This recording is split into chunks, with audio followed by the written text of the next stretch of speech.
You must think that I'm stupid. You must think that I'm a fool. You must think that I'm new to this, but I have seen this all before. I'm never gonna let you close to me, even though you mean the most to me, 'cause every time I open up it hurts. So I'm never gonna get too close to you, even when I mean the most to you, in case you go and leave me in the dirt. But every time you hurt me, the less that I cry. And every time you leave me, the quicker these tears dry. And every time you walk out, the less I love you. Baby, we don't stand a chance. It's sad, but it's true. I'm way too good at goodbyes.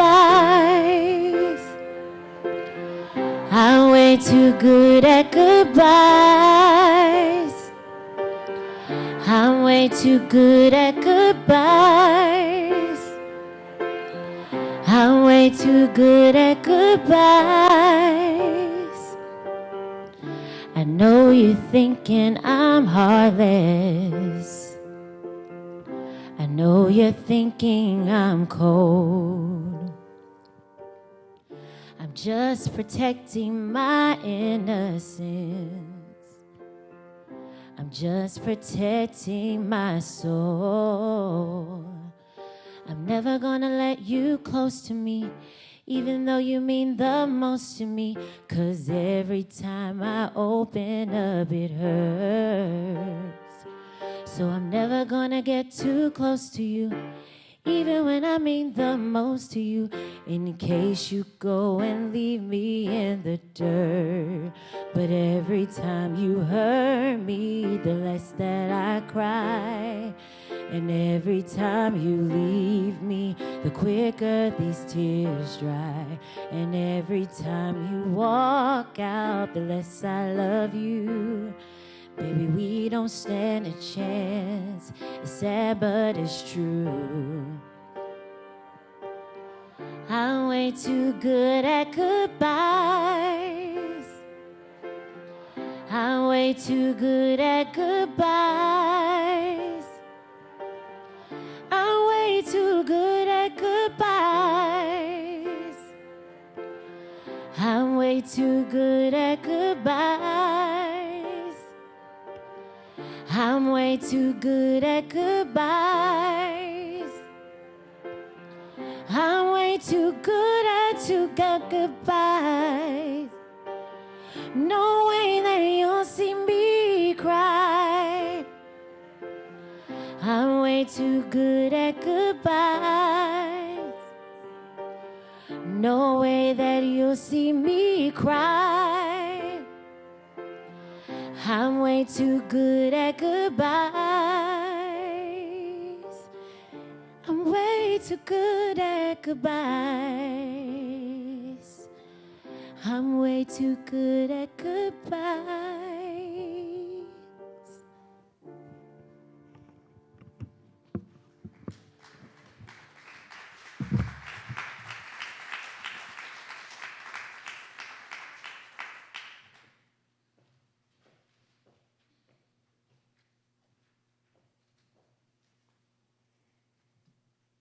Welcome.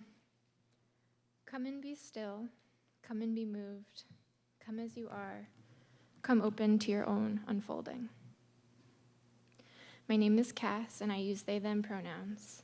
This means that when you refer to me to another person, you might say, they're a Gemini, or they like feeding the birds outside their window.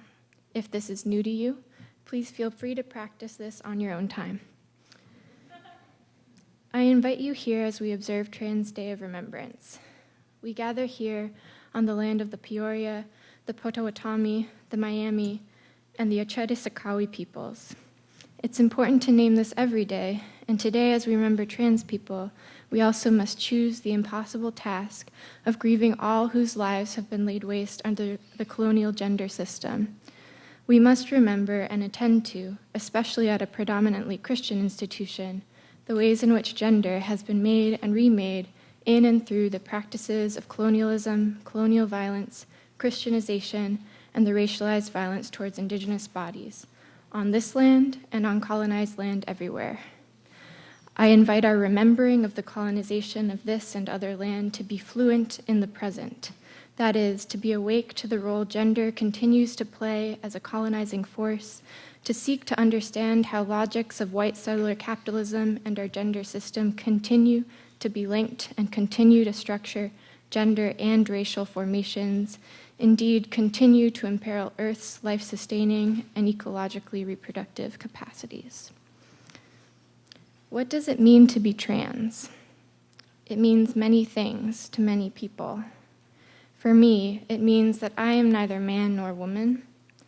Some people have medically transitioned or altered their bodies to better feel at home in them and or in the world.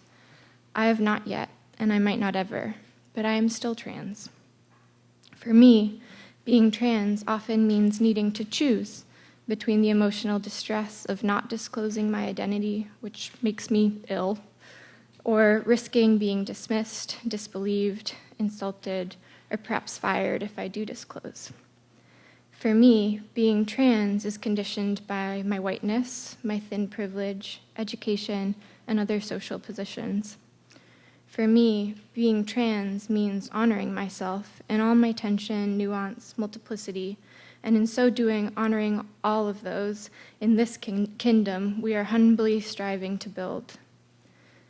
Being trans and non-binary is not a fad, though some folks might have you think so.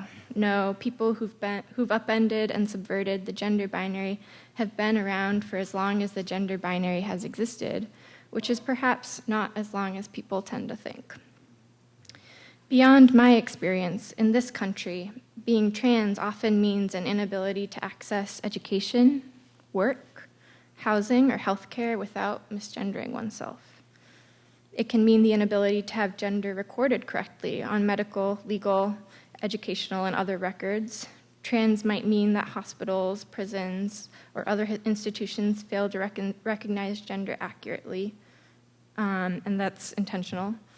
A lack of accessible public facilities, facing constant misgendering by others in relation to pronouns, titles, and everyday terms, everyday harassment, discrimination, and hate crimes, feeling forced to present as male or female to be accepted, access work and make a living, school and workplace bullying, being labeled as difficult, dangerous, or unprofessional when being open about one's gender, and the negative impact that this has on employment, salary, childcare, and or accessing services of any kind.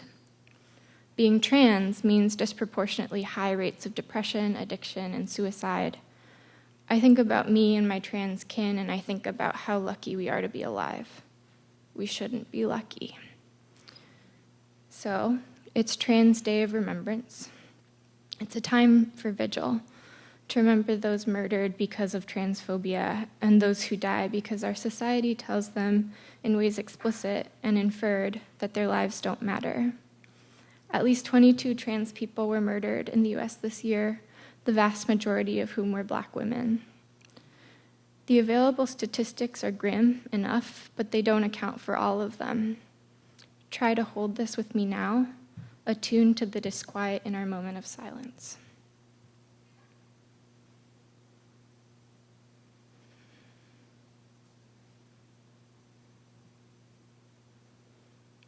Rage and hurt can be holy. I honor the trans ancestors today who made it possible for me to be in this world and for my trans kin to be themselves. Trans saints protect us all.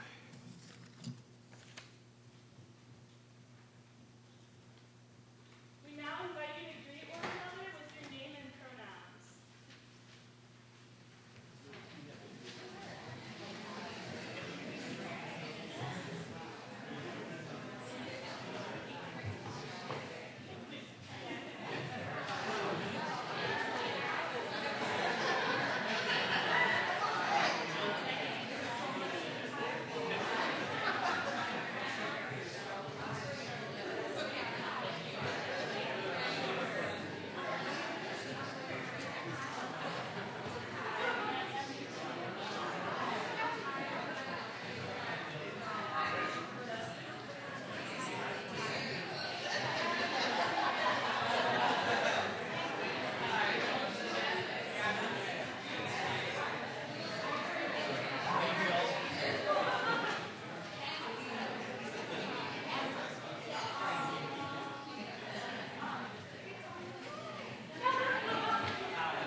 Hello, everyone.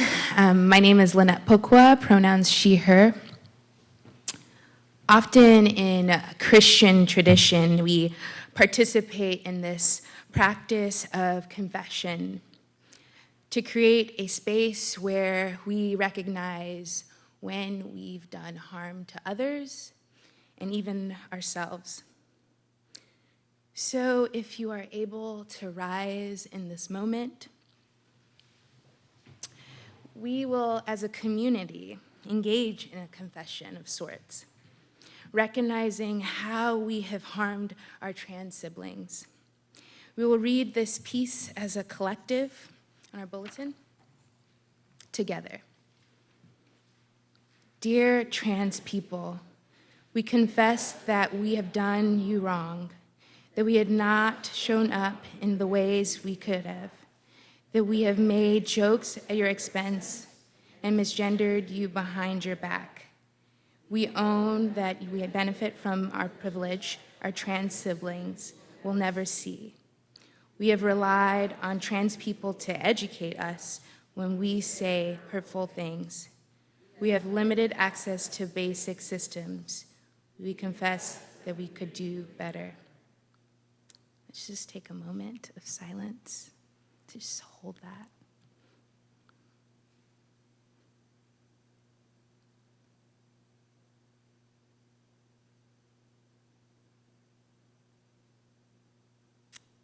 I invite you to take a deep breath with me.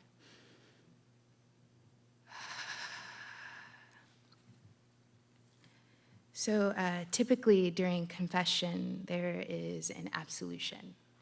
And an absolution often it just means it's a sense of relief that you're offered and hope that is found in knowing that we've confessed and there's opportunity for healing and reconciliation. But here we'll offer some nuance. Instead, we will focus, our focus for today will be about thinking of what role we may play or what work we might invest in the work of abolition, the abolition of systems and the rhetoric that continue to perpetuate violence against our trans siblings. At this time, I'll invite Bailey up. You may be seated.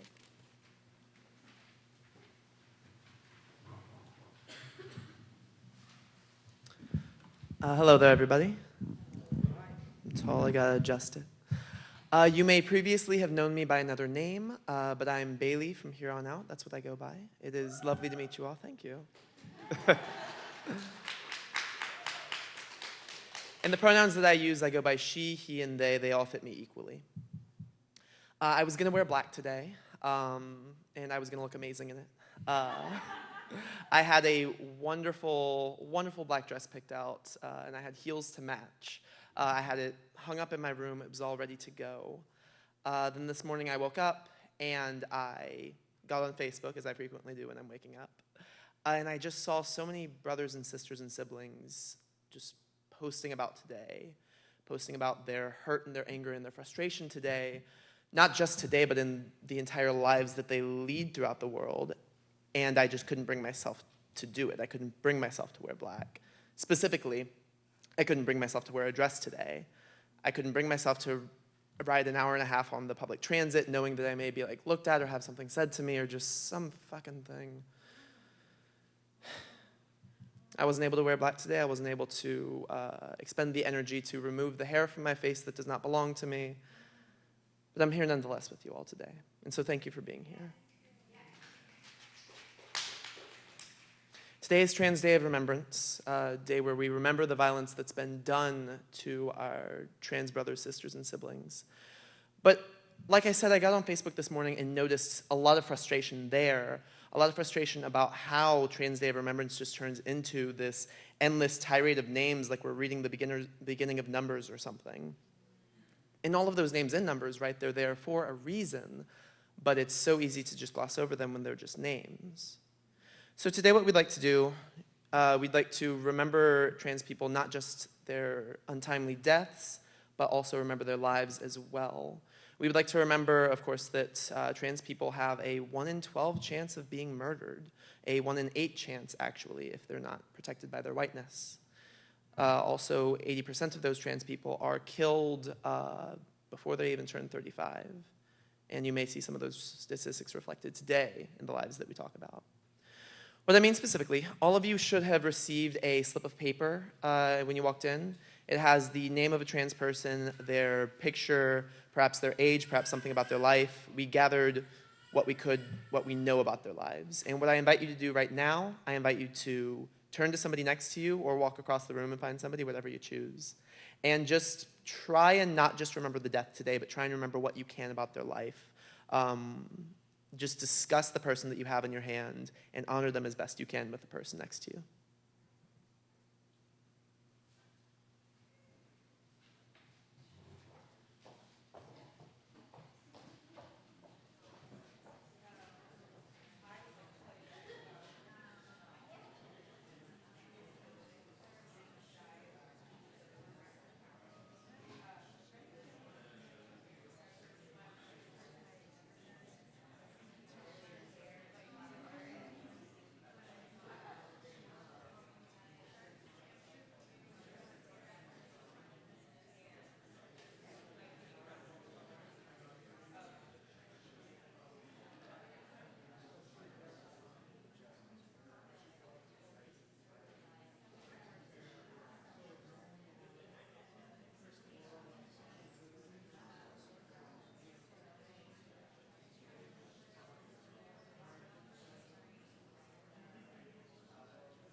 Good afternoon. My name is Ab Weeks, and I use they, them pronouns only. Transgender Day of Remembrance is a day that is held annually on the 20th of November to memorialize those individuals who have been murdered as a result of transphobia. It also aims to draw attention to the violence that is carried out towards many in the trans community. Trans Day of Remembrance was established in 1999 when trans advocate Gwendolyn Ann Smith arranged a vigil as a memorial to transgender woman Rita Hester, killed in 1998. Initially a small local event, it has grown to be an internationally recognized annual event with events held in 185 cities across 20 countries. A group called Trans Respect versus Transphobia, TVT for short, created a trans murder monitoring report. I want us to think about the fact that this report needs to exist. There have been so many trans people killed that a group had to dedicate resources just to tracking these deaths. According to this report, since last year's Transgender Day of Remembrance, we've lost 331 more trans siblings to hate crimes, 30 of which in the US. I want to tell y'all that writing this and working on this service was really hard. How do we plan an hour to acknowledge all the trans folks we've lost this year? The quick answer is we can't. The longer answer is we shouldn't have to. When we were looking at song selection, we wanted to sing Too Good at Goodbyes for a few reasons. One, Sam Smith recently came out as trans and is using they, them pronouns and is receiving a lot of backlash for it. And two, the lyrics to this song feel ever familiar to the trans community on this day. We're too good at this.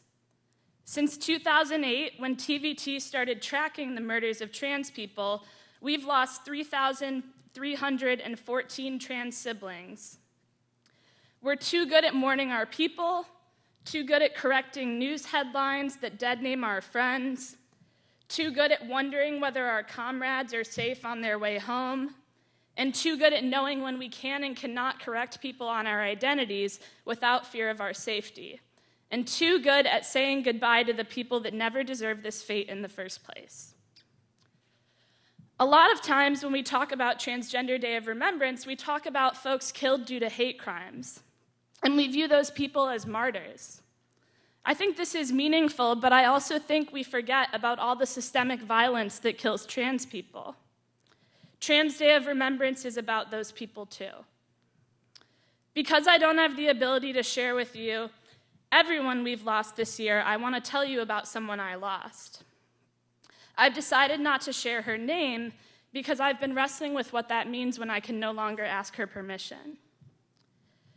For today, I've decided to call her Britney because Britney Spears was her favorite artist, and I think she would like that. Britney was the kind of person anyone could get along with. She was known for always dancing, mostly to Britney Spears, even at what most would find inappropriate times. We started working together right around the time I came out as trans and had an office in one of the wealthier parts of Miami. We were a nonprofit who employed mostly young queer folks, and we definitely stood out in this neighborhood. We had this mirrored window on the wall that when you were in the office or outside of the office just looked like a mirror. When Britney was left alone in the office, she would frequently be found dancing to herself in front of the mirror. And not casual, like we're hanging out dancing, like late night sexy dancing. So one day we're all outside on a break, and it was late at night because we had had a late night in the office, and Britney was left alone inside, and that's when we realized that when it was late at night and it was dark outside and the lights were on inside, it was not a mirror but a window, which meant that everyone walking by on their way to a high-end meal, to a Gucci store, wherever they were going, had the pleasure of seeing Britney dance to them as if she was looking directly at them. We immediately ran inside to stop her and say, "Britney, you don't understand, it's a window." To which she laughed and continued to show us her dance moves. The thing is, it wasn't about us or the people outside. It was about her. She was dancing in a mirror for herself, so pleased with her newly expressed femininity. She didn't care what bystanders saw. She just wanted to see herself, the way she always had, but also for the first time. She wanted to show us that too, to show us her new dance moves, to show us who she was. After a long battle with addiction this year, we lost her. So today,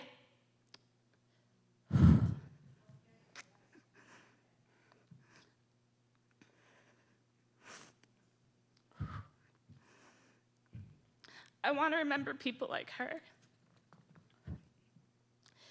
Trans people who may not have been lost due to hate crimes,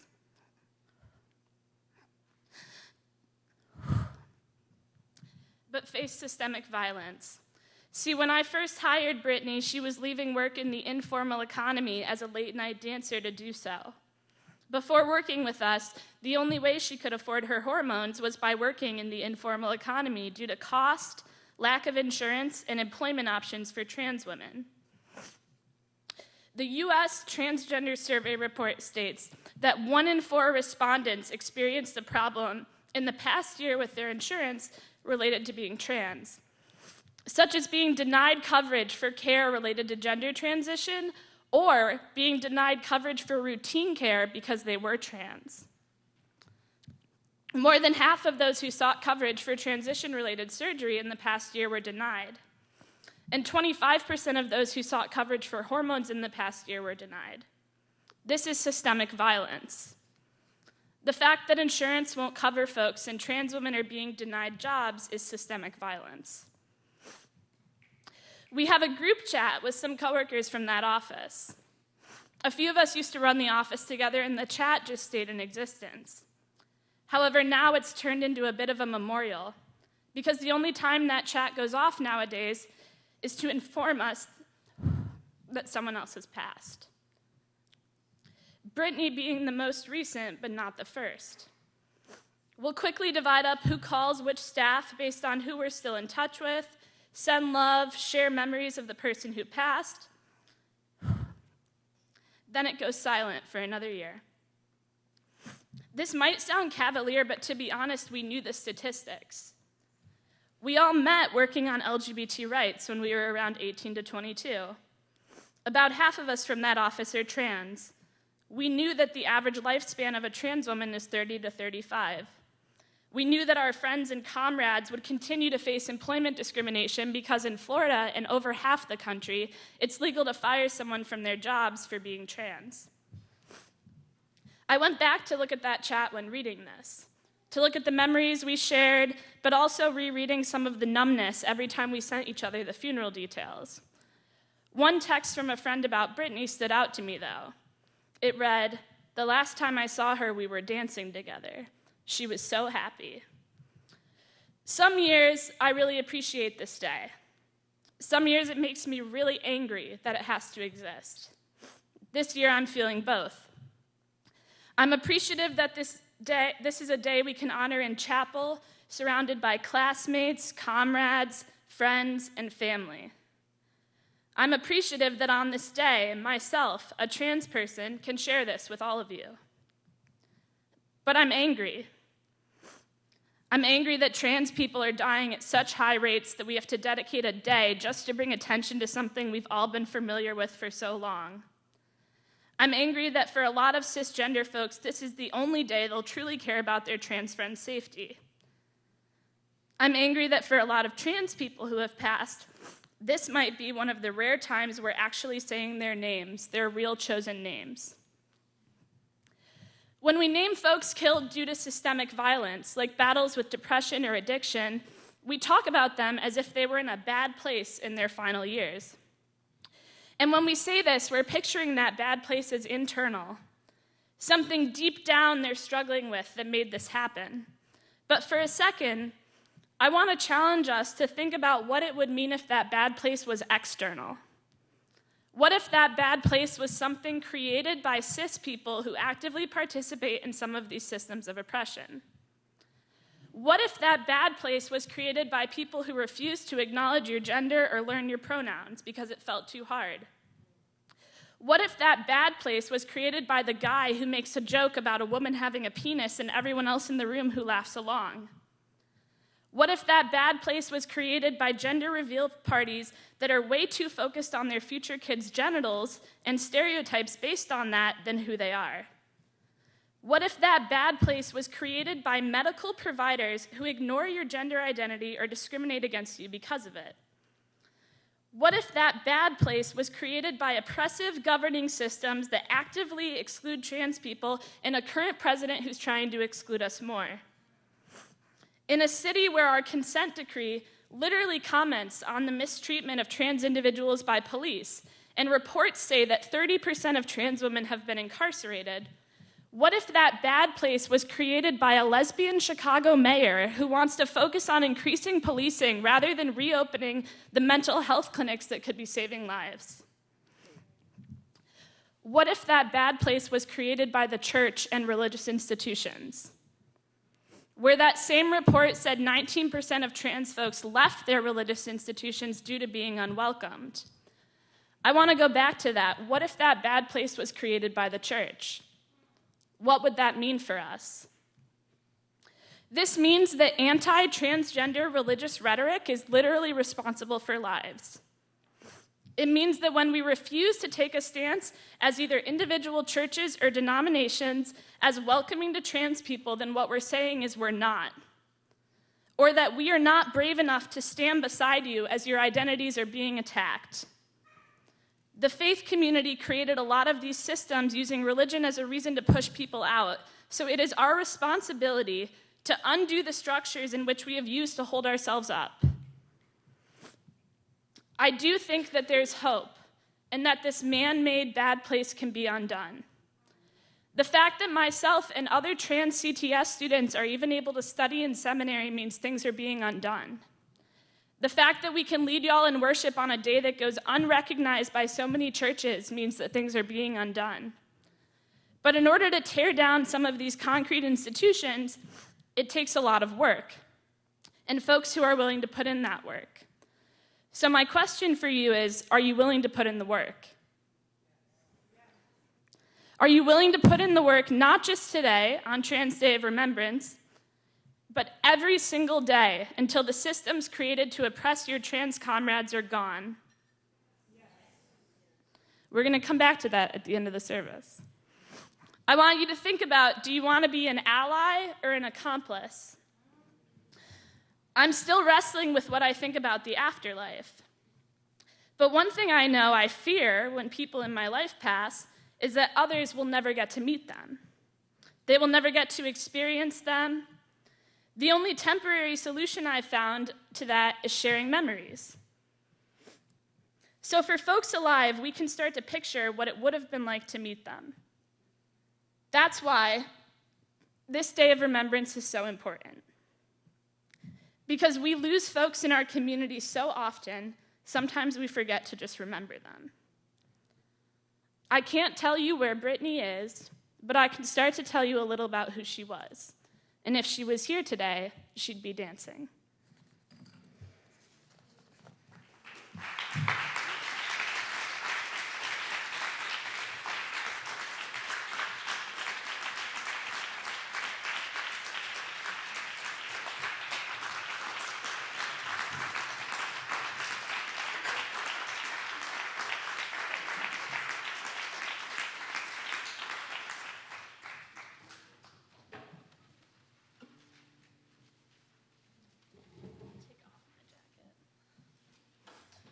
Well, I get rearranged. We had a lot of intention behind some of the songs that we chose. So I'll talk about the last one when we get to it, but this is a song that I listen to when I'm down. But I think it's important for y'all to sing the chorus with us because it's something that I think the cis community needs to be singing to the trans community and that the trans community needs to hear from each other. So I'm going to sing the first chorus for you, but I'm going to invite you that when we come back in to sing the following choruses.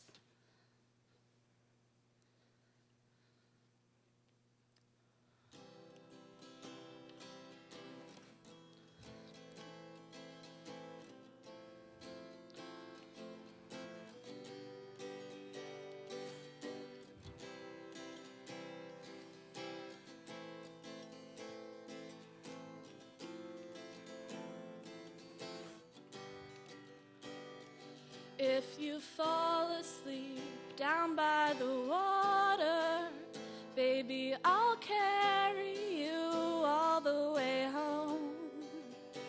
And if you fall asleep down by the water, baby, I'll carry you all the way home.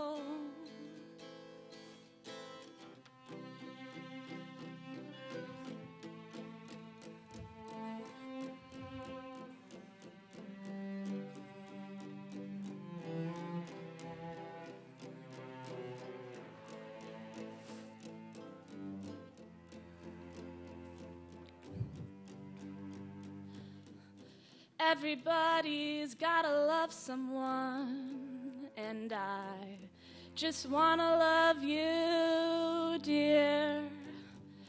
Everybody's gotta feel something, and I just wanna be with you. I know it's hard. I know it's hard. I know it's hard to be in this position. If they stop loving you, I won't stop loving you. If they stop needing you, I'll still need you. 'Cause if you fall asleep down by the water, baby,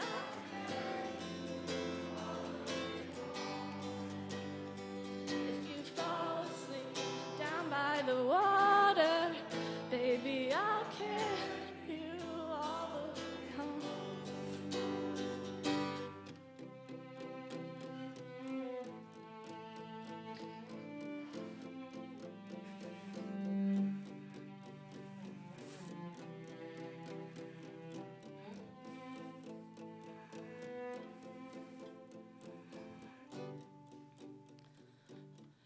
You gotta believe me when I say the word forever, and whatever comes your way, oh, we'll still be together. I know it's hard.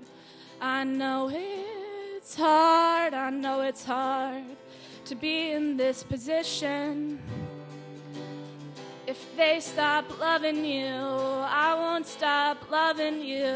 If they stop needing you, I'll still need you. 'Cause if you fall asleep down by the water, baby, I'll carry you all the way home.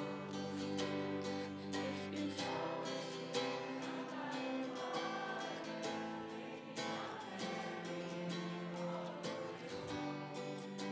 and if you fall asleep down by the water, baby, I'll carry you all the way home. And if you fall asleep down by the water, baby, I'll carry you all the way home.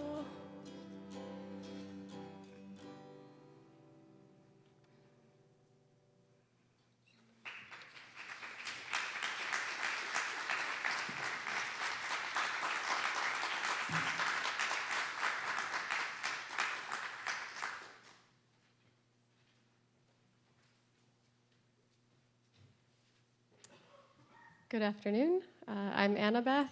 Some like to call me AB, and I'm cool with she or they pronouns. So, as we have heard, on Trans Day of Remembrance, we name and remember and ritualize trans people who have been killed. And as we have heard, for some of us, this is a once a year kind of day, and for some of us, this is every single day. And it matters that we do this intentional naming, this intentional remembering, this intentional ritualizing. And because here, especially in this sacred community, we like to expand the ways that we think and dream. We do want to expand the ways we're thinking about death and dying and the interconnectedness of finding life in that. So as Cass and Ab have helped us already start to name and acknowledge, we want to name and lament the various ways that trans and non-binary folks experience all kinds of death and dying while being physically alive on this earth.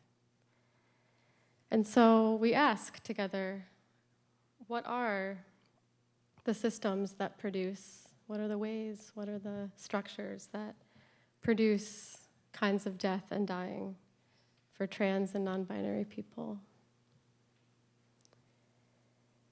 We name family systems,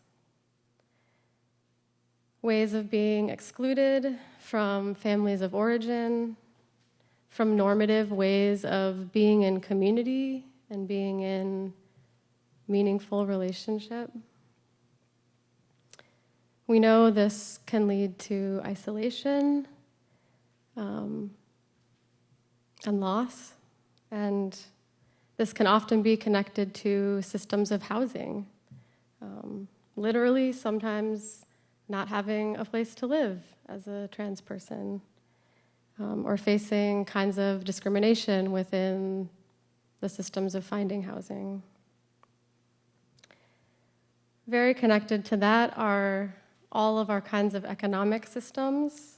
We've heard about the ways that trans people are fired from jobs or denied jobs because of their identity.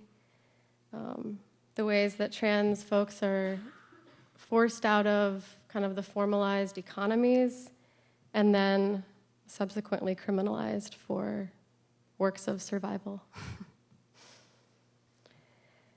With that, we name the systems that over-criminalize, that over-police, that over-incarcerate trans and non-binary and many kinds of marginalized bodies. And we name the disproportionate levels of violence that trans and queer folks experience then within these carceral systems, these systems that are inherently violent. And we name and we lament the way that all of the death dealing within these systems affects health, that limits health, that is the opposite of what it means to be healthy and alive. We name specifically physical and mental and spiritual health, and then the added barriers that trans and non-binary people face when navigating our current healthcare system. And within the healthcare system specifically, general lack of affordability, of insurance, of confidence in it, and really specific difficulties in the way that our bodies have to show up in the healthcare system, in finding practitioners who know how to or who are interested in offering quality care to trans bodies with dignity and respect.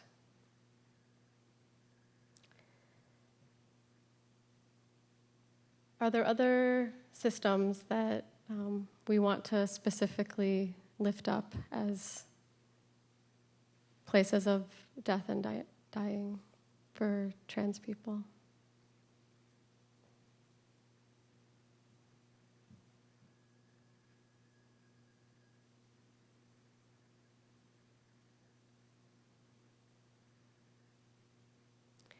Additionally, this is a moment if there's a name of someone in your life that you would like to lift up who has died physically or who is dying while alive. We welcome hearing that in community as well.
Mm-hmm. Mm-hmm.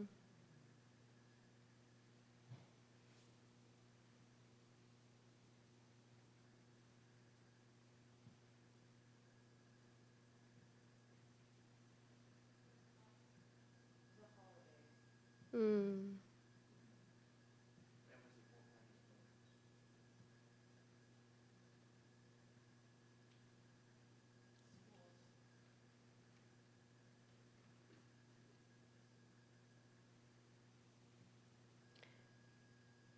There are many we could keep naming. And recognizing that in place of the toll of all of these systems, instead of, we just recognize the way that the toll these systems take on trans folks who are alive instead of what could be a reception of abundant life and gifts if these systems were abolished and changed. So in closing, we lament the very material, daily drain of living in a world dominated by cisgendered norms, cisgender ideologies, cisgender linguistics, cisgender theologies, in a world dominated by binaried ways of thinking, binaried ways of being, binaried ways of loving, and binaried ways of even imagining. So what kind of life might we imagine for trans and non-binary people beyond systems of death and dying?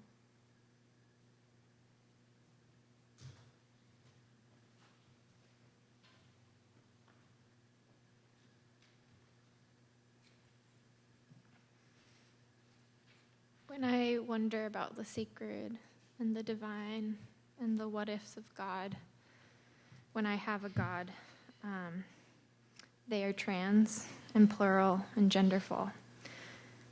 They unleash in me and in us their predilections and allegiances to honoring the voices, experiences, and wisdoms of those too often silenced, oppressed, and erased by misogynoir, white supremacy, Christian supremacy, patriarchy, the United States empire, and all other forces of violence.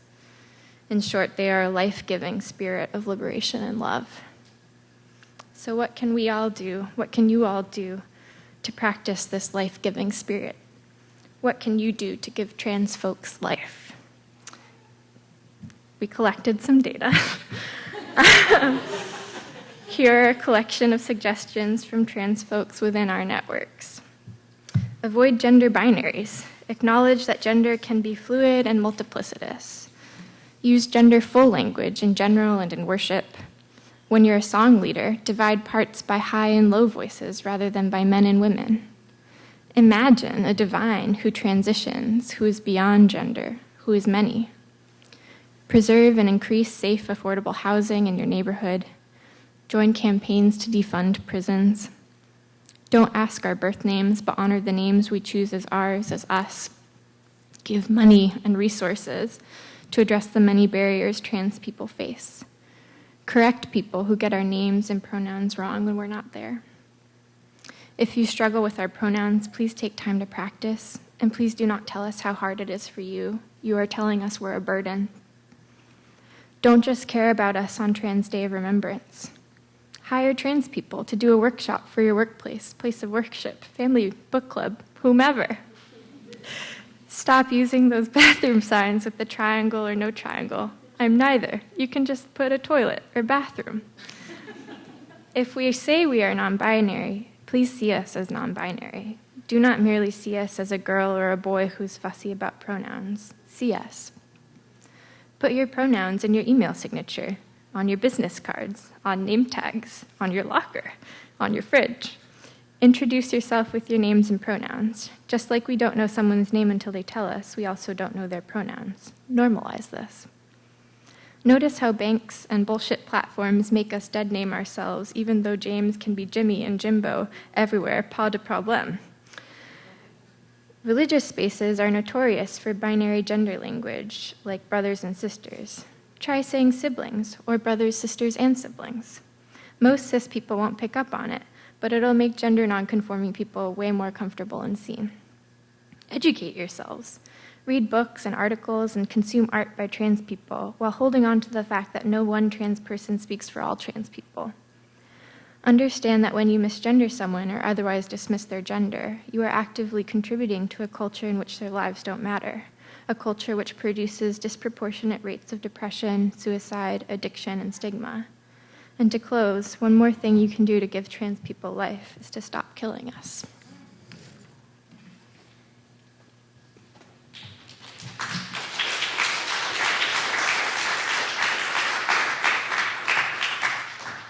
All right, so we're going to ask you to all stand and get in a circle and hold each other's hands if you're comfortable.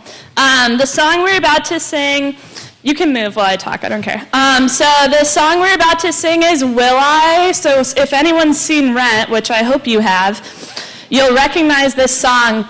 The reason why we chose this song is because this is the song they sing in the support group for folks with HIV in the movie.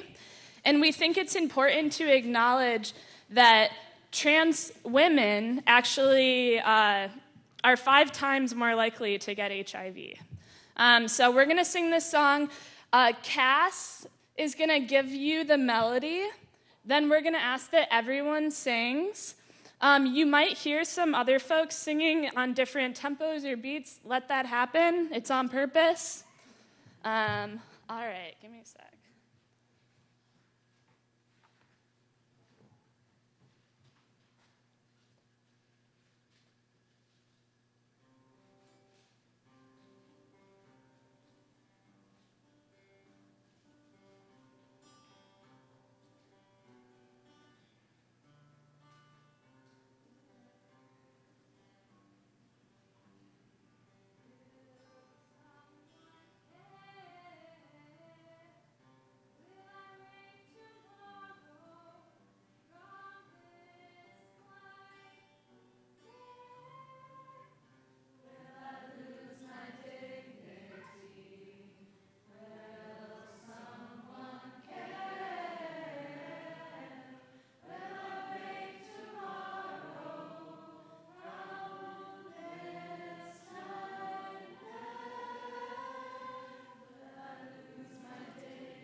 Christoph Ringer, he, him. If you would, bow your heads with me in a moment of prayer. Eternal God, Creator, Sustainer, and Redeemer, you have moved with us in a powerful way. As we leave this place and begin to share this meal, we ask that you bless those who are in our hearts on this day of remembrance, all of those named and unnamed persons whose lives were cut short by fear, hatred, and violence, and our inability to see your face in theirs. Continue to open our eyes to the wonderful mystery and beauty of all the people you have created. Continue to teach us not to misgender others in ways that misrecognize you. Continue to bless those living their truth in places that refuse to affirm it. Continue to be present with those grieving the loss of those that they've loved. Let your Spirit abide with us so we may continue to learn how to love, to affirm our righteous anger, to let your Spirit convict us when we have been complicit in systems of oppression. God, continue to sustain us in working for a world that recognizes that it is in you that the trans community moves and has their very being. Amen.